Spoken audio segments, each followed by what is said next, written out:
Meditative wings में आप सभी को मेरा नमस्कार है। कैसे हैं आप? आज हम आपके समक्ष अध्यात्म तत्व का नया विषय परमात्मा की शक्ति लेकर के आए हैं। हम अपने साधना के अनुभव को आपके साथ शेयर करेंगे। पिछले वीडियो में मैंने आपसे विमर्श किया था परमात्मा का स्वरूप क्या है, कलर क्या है, परमात्मा का विस्तार कहाँ से शुरू होता है और कहाँ तक जाता है। इस वीडियो में मैं परमात्मा की शक्ति, ब्रह्म की शक्ति के बारे में मैं आपसे विमर्श करूंगा। सबकी शक्ति होती है।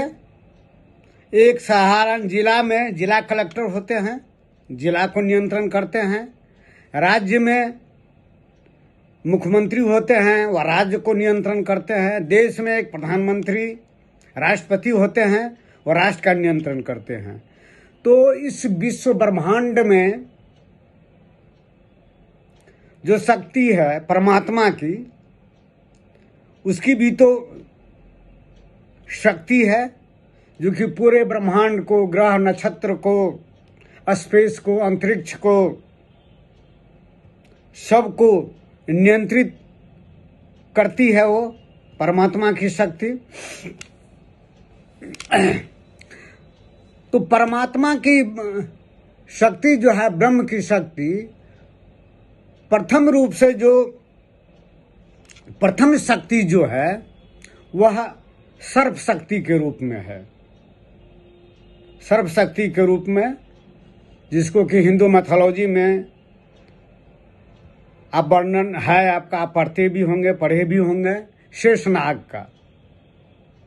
जो विश्व ब्रह्मांड में जो शक्ति जो है नियंत्रित करती है सभी चीज को, जो आप देखते हैं, ग्रह नक्षत्र, सारे चीज को, स्पेस को, दुनिया को, अंतरिक्ष को, वही ब्रह्मांडीय शक्ति जो है हमारे शरीर में, आपके शरीर में कुंडलिनी शक्ति, चेतना शक्ति के रूप में जो है मूलाधार में स्थित है। और आपको जान करके यह आश्चर्य होगा, जब आप ध्यान की अवस्था में होते हैं और समाधि ध्यान प्रगाढ़ होता है, अगर योग के बल से और भक्ति के बल से जो कुंडलिनी जागरण होता है, तो कुंडलिनी जागरण के बाद जो है वही परमा शक्ति जो मूलाधार में सुषुप्त है, जो हमारे शरीर को नियंत्रित करती है, उसका जागरण होता है। और जागरण होने पर वही जो है सर्प के रूप में जो है, जब जागरण होता है, उत्थान होता है, तो वह सर्प के रूप में आपको दृष्टिगोचर होता है। जो सर्प का रूप जो है ऐसे करके है, मुंह बंद रहता है और सुनहरा टाइप का रहता है, ऊपर से लेकर के नीचे तक ऐसे। तो वही सर्प शक्ति जो है हमारे शरीर में जो अवस्थित है आपका। अच्छा, सर्प की गति क्या होती है? त्रियक गति होती है। त्रियक गति कैसा? ऐसा, ऐसे ऐसे ऐसे चलता है सांप की गति, ऐसे। तो कुंडलिनी शक्ति, चेतना शक्ति जो है, सर्प शक्ति की भी गति जो है आपका, जब आप जागरण करते हैं, ध्यान में रहते हैं, जब आपका चक्र जो है जागृत होता है, तो वही कुंडलिनी शक्ति, चेतना शक्ति सभी चक्रों को भेदती है। त्रियक गति चलता है, ऐसे ऐसे चलता है, त्रियक गति। साधक को, जो साधना में लीन है, जिसको समाधि प्राप्त है, उसको यह अनुभव होता है समाधि में। अच्छा, परमात्मा की दूसरी शक्ति है। प्रथम शक्ति तो आपको, जैसे आप देखे होंगे, जो श्री हरि विष्णु का भी, श्री कृष्ण भगवान का भी और महादेव जी का भी सर्व शक्ति के रूप में जो है, श्री हरि विष्णु का भी है सर्व शक्ति के रूप में जो है वो शेषनाग के शैया पर लेटे हुए हैं। कृष्ण भगवान को भी दिखाया गया है सर्व शक्ति के रूप में। और महादेव जी को तो गले का हार ही है, सर्प है आपका हिंदू मैथोलॉजी में। दूसरी शक्ति है आपका, जब वहां से दूसरी शक्ति का जो विस्तार होता है तो द्वंद्व के रूप में रहता है। पर ब्रह्म जो है, परमात्मा जो शून्य अवस्था है, गति शून्य है, निष्कंप है, उसमें जो गति होती है तो द्वंद्व पैदा होता है। वहां पर द्वंद्व नहीं है, निर्द्वंद्व है। लेकिन जब गति जो पैदा होता है तो द्वंद्व हो जाता है। द्वंद्व में क्या हुआ, जैसे श्री हरि विष्णु और माता लक्ष्मी, द्वंद्व शुरू हुआ। वहीं से देखिए हर एक का, जैसे काली, सरस्वती, लक्ष्मी, माता पार्वती, सब का जो है अस्त्रैन शक्ति जो है का विकास होता है। और जो इस ब्रह्मांड के जो शक्ति को नियंत्रित करता है आपका, दैवीय शक्ति है आपका, वह जो नियंत्रित करता है आपका, वो शक्ति है आपका। तो पहला सर्प शक्ति हो गया, दूसरा अच्छा। और उसी से जो द्वंद्व शुरू होता है आपका, पहला तो द्वंद्व हो गया, मेल फीमेल हो गया, और उसी से द्वंद्व, ये संसार क्या है आपका, द्वंद्वात्मक है। सत्य असत, ज्ञान अज्ञान, सुख दुख, मान हानि, जय पराजय, दिन रात, जीवन मृत्यु, अमृत और जहर,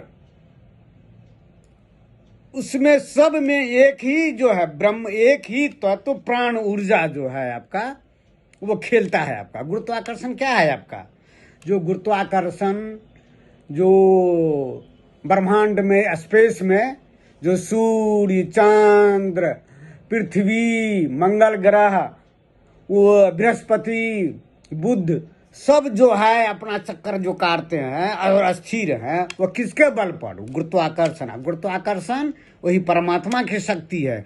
अगर गुरुत्वाकर्षण की शक्ति नहीं रहे तो सब जो है धराशायी हो जाएगा आपका, ये सृष्टि चलेगी ही नहीं। तो परमात्मा की शक्ति जो है गुरुत्वाकर्षण की शक्ति भी है। ये आपको समाधि में पता चलता है। समाधि में बिना गए हुए यह सृष्टि के रहस्य को, परमात्मा के खेल को नहीं समझ सकते हैं। एक महायोगी जो ईश्वर कोटि के जो साधक होते हैं, जो मैं पिछले वीडियो में बताए हैं, जो किसी खास उद्देश्य से जन्म लेते हैं इस पृथ्वी पर और असमाधि से प्राप्त ज्ञान को जनमानस में उसको अपने ज्ञान को बांटते हैं, उपदेश देते हैं, वही उस परम रहस्य को समझ सकते हैं, जीवन मृत्यु को खेल को समझ सकते हैं। जैसे गीता में भगवान श्री कृष्ण ने कहा, यह प्रकृति जो है मेरा महत योनि है आपका, और मैं पुरुष रूप में उसको गर्भाधान करता हूँ, और उसी प्रकृति से, महत योनि से जो है हजारों करोड़ों जो है योनि, छोटी छोटी योनि जो विभक्त है, और सारे जीव जंतु जो है उसी से प्रकट हो रहे हैं।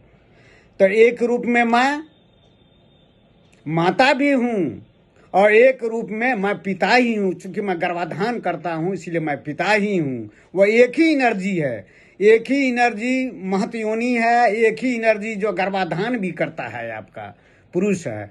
और भगवान श्री कृष्ण ने कहा, जो मैं पुत्र के रूप में मैं ही जन्म लेता हूँ, पुत्र के रूप में मैं ही हूँ।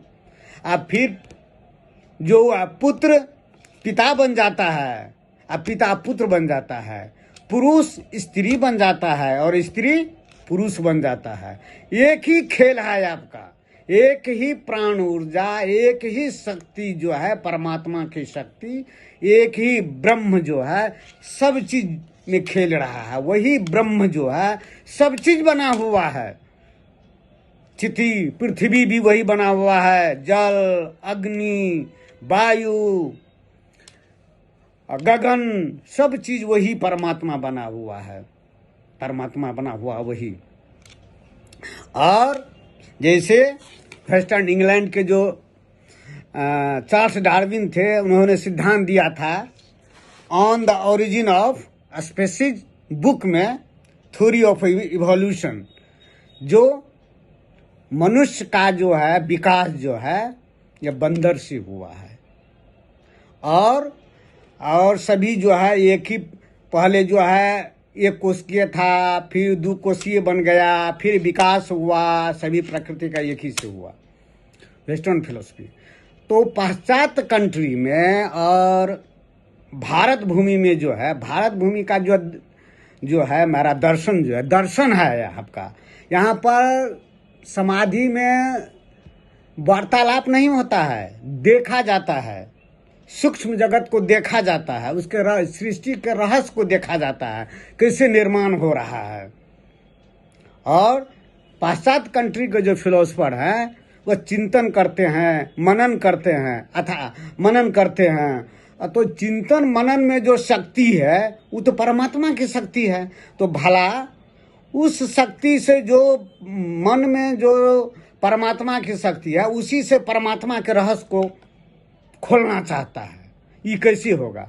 परमात्मा का राज, आत्मा का राज वहां शुरू होता है जब मन भी नहीं रहता है, बुद्धि भी नहीं रहती है, कुछ भी नहीं रहता है। जो फिलोसफर सब जो कहते हैं जो जीवंत है, सांस है, वह सांस भी वहां पर नहीं रहता है, मन भी नहीं रहता है, बुद्धि भी नहीं रहती है। और उसके बाद परमात्मा का राज शुरू होता है, जहां पर गगन सूर्य की रोशनी नहीं पहुंचती है। आप बताइए, सूर्य का निर्माण भी वही परमात्मा ने किया है, परम ब्रह्म ने किया है। पृथ्वी की रचना भी उसी परम ब्रह्म ने किया है। तो बताइए, उस परमात्मा को, उस शून्य का रहस्य को, ये हमारे जो वेस्टर्न फिल्म, मैं किसी पर कटाक्ष नहीं कर रहा हूँ, मैं सिर्फ इतना बताना चाहता हूँ मेडिटेटिव विंग्स के साधकों को, यह जिंदगी यार ब्रह्मांड का रहस्य बहुत ही विलक्षण है, अद्भुत है और अनबुझा हुआ है।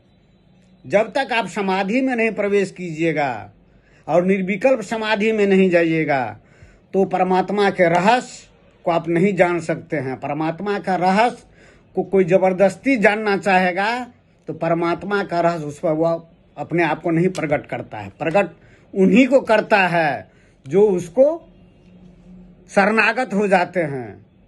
जैसे योग भी रहे और भक्ति भी रहे। योग माने पुरुषार्थ, क्रिया योग, सांस की साधना, प्राण की साधना, ब्रह्म विद्या, आत्मविद्या और शरणागत भाव। जैसे तंत्र में कहा है, योग और तंत्र। तंत्र के गुरु कौन है? महादेव जी हैं। तो तंत्र में मतलब समर्पण। जब ये दोनों का मिलन हो जाता है तब उस रहस्य को आदमी कोई समझ सकते हैं। तो उन्होंने जो कहा, चार्ल्स डार्विन ने, जो मनुष्य का जो है, जैसे हिंदू मैथोलॉजी में है आपका, जैसे नरसिंह भगवान का होता है। नरसिंह भगवान जो हिरण्यकश्यपु का जो वध किए थे और उन्होंने, उनका वरदान मिला हुआ था ब्रह्मा से, जो न मैं दिन में मरूंगा, न रात में मरूंगा, न आकाश में मरूंगा, न पृथ्वी पर मरूंगा, न मैं अस्त्र से मरूंगा, न शस्त्र से मरूंगा। ये वरदान मिला था उसको। तो नरसिंह अवतार हुआ, जो शरीर आदमी का और मुंह नरसिंह का। और तब उन्होंने गोधूली के टाइम में अपने जंघा पर रह करके और नख से उन्होंने उसका वध किया, हिरण्यकश्यपु को। उस समय में रात नहीं था, न दिन था, गोधूली का टाइम था, न अस्त्र से, न शस्त्र से, और न आकाश में, न धरती पर, जंघा पर जो है उन्होंने। तो उस नरसिंह भगवान का जो है कौन ओरिजिन से जो है उत्पत्ति हुआ उसको। परमात्मा कोई भी रूप धारण कर सकता है, कुछ भी कर सकता है, कोई भी आकार ग्रहण कर सकता है। ये जिसने, जैसे पार्लियामेंट में जो संविधान बनाते हैं सांसद सब, उसमें संशोधन भी करते हैं। तो जो इस सृष्टि का निर्माण किए हैं, ग्रह, नक्षत्र, गुरुत्वाकर्षण, सबका निर्माण किए हैं विश्व ब्रह्मांड की शक्ति को, वो अपने इसमें संशोधन भी करते हैं, उनका वो कर सकते हैं। वह विलक्षण है, कोई भी रूप धारण कर सकते हैं, कोई भी आकार ले सकते हैं। तो यहाँ पर चार्ल्स डार्विन का सिद्धांत लागू नहीं होता है। मेरे विश्लेषण से यह स्पष्ट हो गया होगा, यह सब परमात्मा का खेल है और सब जो है सृष्टि उन्हीं की है, वह उन्हीं से सभी की उत्पत्ति होती है। एक ही ब्रह्म सम्य है, दिन में रात में, जहर में मृत्यु में, मान में अपमान में, सुख में दुख में, एक ही है आपका। और वही द्वंद्व जो है जब एक में हो जाता है तो वह परम शून्य हो जाता है, जो अद्वैत हो जाता है, मनातीत ज्ञानातीत अद्वैत में हो जाता है, निराकार त्रिगुणातीत निर्गुण वही रूप हो जाता है। यही उसकी जो परिसमाप्ति हो जाती है। तो आज इतना ही, फिर दूसरे दिन हम नया अध्याय को लेकर के आएंगे। तब तक नमस्कार, धन्यवाद।